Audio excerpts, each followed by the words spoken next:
Punch newspaper with the cover page, petrol scarcity, fuel crisis worsens as depot divert Abuja. Today, 29th of April 2024, the story comes with two riders and says NNPC ration queues spread in Lagos. Despite claims by the Nigerian National Petroleum Company Limited that the logistic issues causing fuel scarcity had been addressed, Nigerians remained under lock and key in Lagos and other parts of the southwest. That fuel trucks must first start, and as a result, the majority of trucks leaving the depot in Lagos since Friday were heading for Abuja. To get more insight on that, as depot diverts PMS to set to release trades master of all Jack evacuation after Ogun gas explosion. Police launch probe as gunmen kill Ayedatiwa's campaign coordinator. Police launch probe as gunmen kill Ayedatiwa campaign coordinator. We'd also see here that President Tinubu says removing fuel subsidy saved Nigeria from bankruptcy. Removing fuel subsidy saves Nigeria from bankruptcy. Submits to EFCC, Autumn advises Yahaya Bello.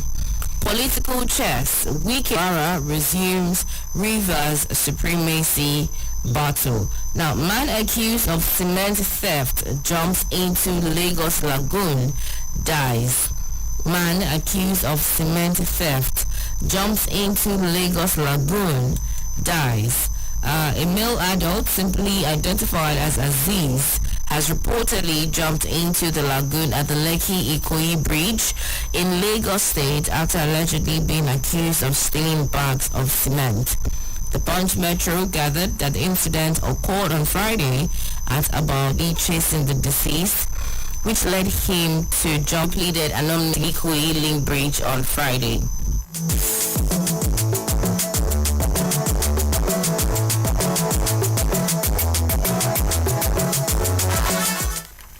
And yes, you can find the stories that we just, looked at this morning on the Punch.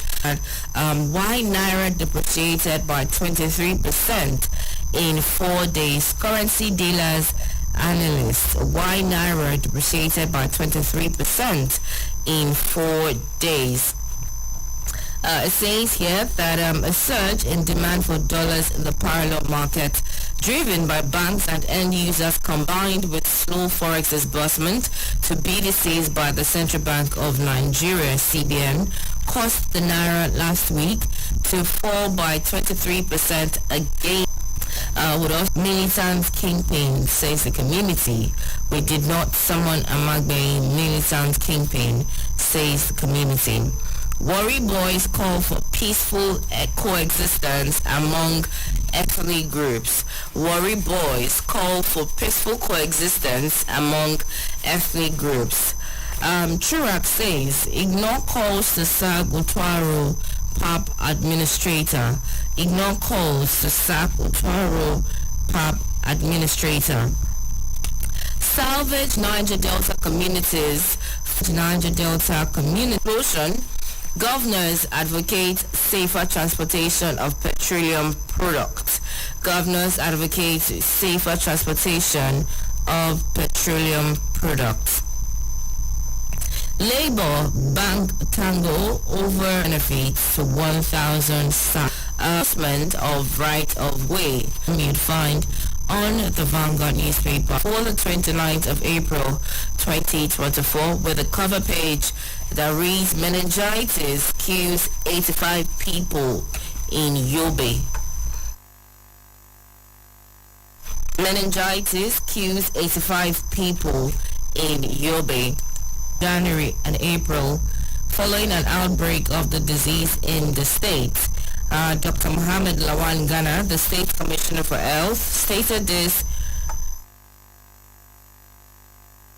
during a press briefing in Damaturu, the state capital, at the weekend. It says that meningitis kills 85 in Yobe.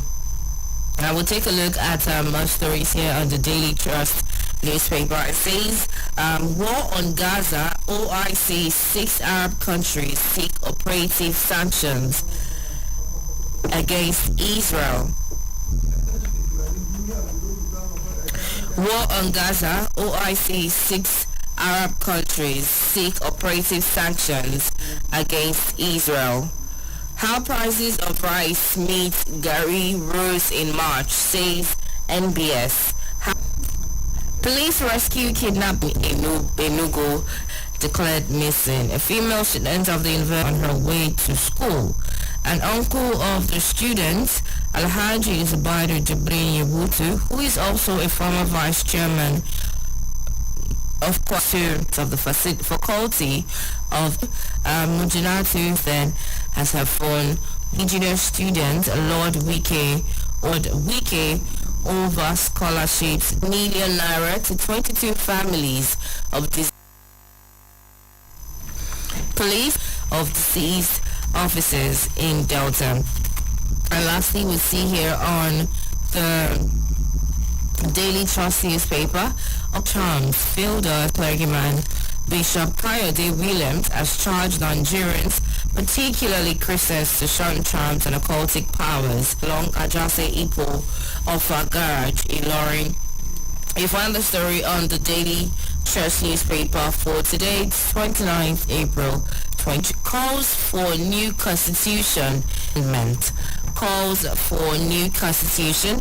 National Assembly turns a deaf ear, proceeds with amendment. Taking a look at more stories here on the latest newspaper. It says, failure is elixir of success, says Odegbami.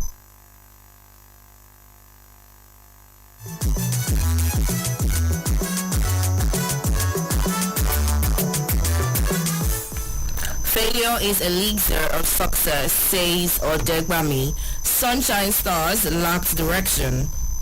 I would also see here that 11 mischievous critics targeting ministers. Moles betrayers destroying PDP, says Senator Suswam.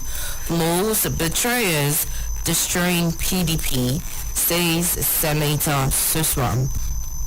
And also we see that Ondo Deputy Governor task electorate on voter cards. Ondo Deputy Governor task electorate on voter cards. Marking Day hails voters OYSIEC over conduct of LG poll. And lastly, we see here that how to lose deputies against from bankruptcy. President Tinubu at WEF says subsidy removal, forex reform saved Nigeria from bankruptcy, and it comes with 2 riders that says meets Microsoft founder Bill Gates, chairman of AP Mola Maersk, CEO of Samsung Hong Nam-kung, and others. Investment to expand Nigeria's existing seaports. We'll also move on to next stories here that also says that Palestinian envoy, U.S. position on Palestine becoming full member of UN hypocritical. Shatima departs Abuja for IDA summit in Nairobi.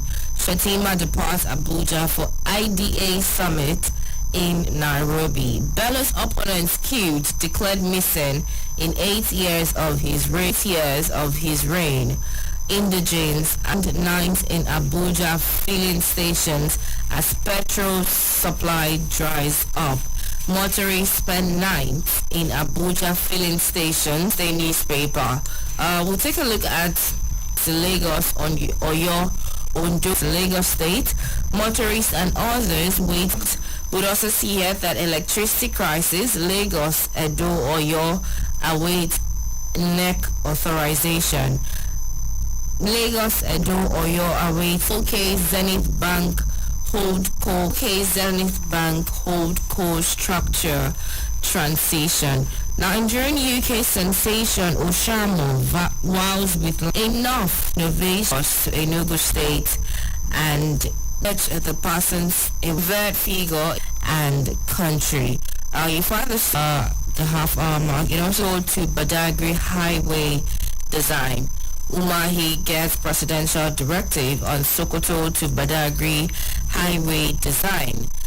Senate plans action on Naira. Senate plans action on Naira. And we will deploy technology in combating corruption and enhancing public sector performance. He described the purpose. Bill Gates on the sidelines of the World Economic Forum special meeting in Riyadh, Saudi Arabia yesterday. $1 million in Apapa port and others. Danish firm to invest $600 million in Apapa port orders. And that's where we would call it a pause when it comes to looking at through the review with our guests to give good insight to let our listeners know. 797 0903 2229 797 or 0818 2222205 0818 2222205. And in the meantime, let's go on a very, very quick break. When we're back, we'll continue from where we left off. Do stay tuned.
To Citizen 93.7 FM, your talk station, and here we'll be reviewing some of the stories that we've so you can call in on 0903 9797 or 0818 222205 0818 22205.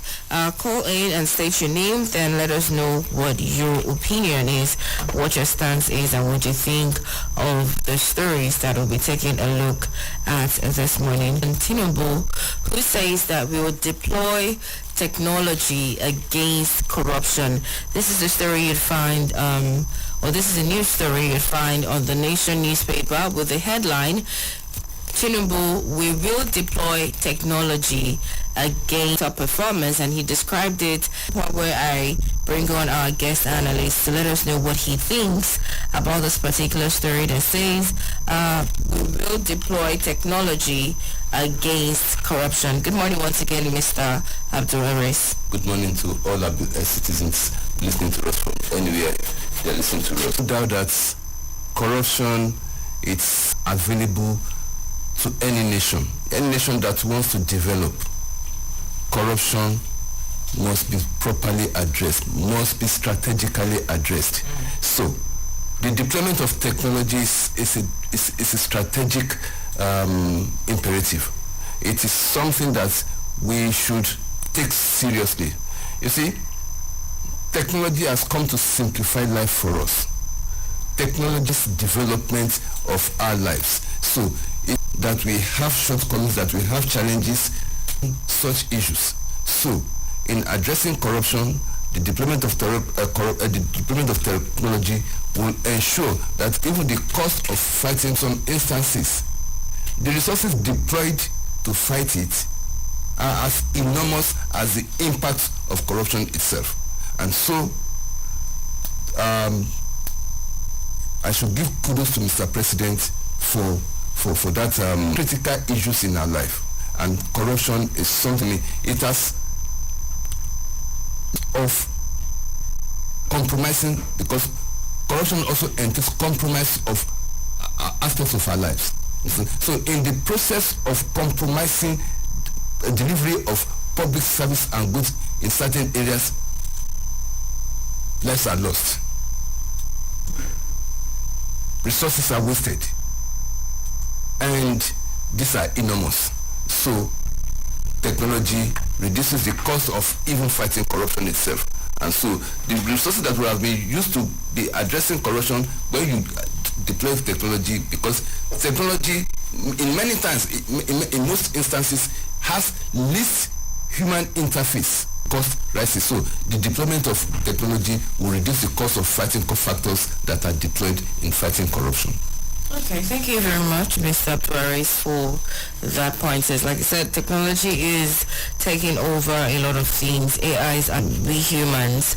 And, with Moses as depot diverts PMS, Rivers tanker explosion, governors advocate safer transportation of petroleum products. If it's not a major troll, Mr. Abdul-Aris, what do you think of both stories in line with each other? There's a linkage. There's a linkage. Tankers, from what happens to our that tankers inflict is because of the pressure of tankers. Train was being used to transport fuel from long distance. So if you tie all this together, you discover that we need to be very, very strategic in transporting fuel. And the distribution network should be seamless. It is not only the federal capital that should be seen as the strategic nerve center of the country that fuel should be easily abundant. And it is on that note, that is why some people will even advocate that even the federal capital, are there no other parts of the country that can be regarded as strategic, that should be given attention? Understand? So in this wise, I want to see distribution of petroleum as very, very strategic. Those who are compromising the distribution process, and those who are for resources, the network of petroleum to various parts of the country, so that Nigerians can live happily, can live in peace. All right, thank you very much, Mr. Abdul-Aris. But unfortunately, definitely. This is the point where we have to draw a close to, the newspaper review this morning, as I do believe that there are some technological issues that needs to be addressed this morning. So listeners, we do apologize for the short review that we've tendered to you, for you. And for the little one we've been able to do, I'm sure that the government is addressing the issues of force scarcity within being here with us, and also for reviewing the papers alongside me this morning. Thank you very much. Thank you very much. Good morning to Nigeria. Yes, have a good morning on Nigerians.